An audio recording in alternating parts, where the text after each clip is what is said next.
Hi, I'm Ray Kromer. I'm the son of Tammy and Dave Kromer, the leaders of Clara's Hope, the foster nonprofit. Now, if you guys don't know what that is, it's a foster and adoptive nonprofit, and I kind of have the unique perspective of I've been in this whole thing since the beginning. Like, sometimes people ask, what is it like being in a family with foster kids and who have adoptive siblings? And to me, it's normal.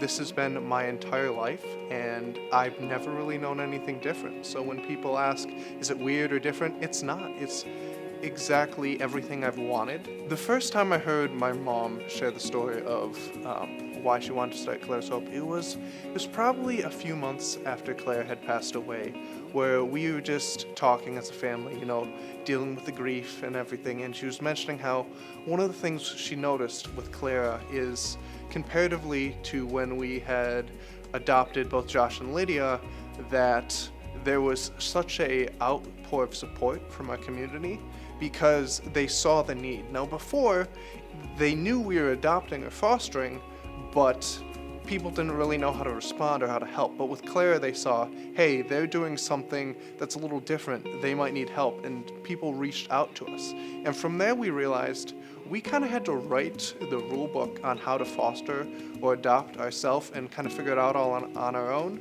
We don't want other people to go through that. We want to put a support structure in place so when they do it, they're not alone and they know they have people there to help. So I've been asked before how Clara's Hope affects people's destiny and if I really think it's making a difference.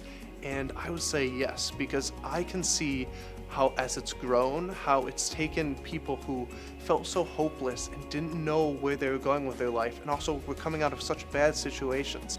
And I've been out of state in Indiana, and I've been wearing a Clara's Hope sweatshirt, and I've been stopped by someone on the street who's like, I know that. What is that? And just the effect of Clara's Hope, it's no longer just a few people at our church anymore. It's really ballooned into like a multi-area thing in Michigan where we're just able to affect and help so many kids and families, and I just think it's one of the most beautiful things I've ever seen.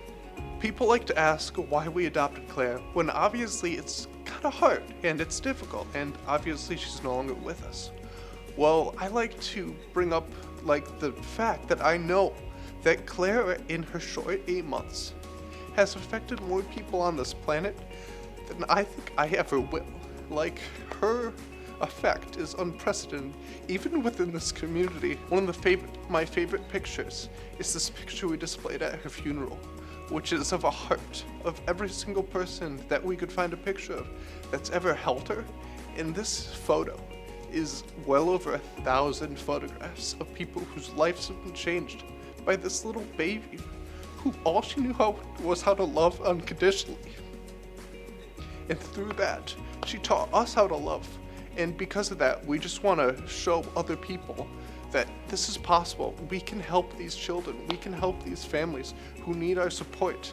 So thanks to the generosity of Kingdom Builders through the outpour of support of this church, we are able to do things like bring diapers to families on the first night that they get kids, have placement bags ready to go when we get calls. We're able to have a full-time social worker on payroll who's able to help families navigate through the difficulties of the foster and adoptive system, and that all comes down to you guys. So thank you, Kingdom Builders, for your support.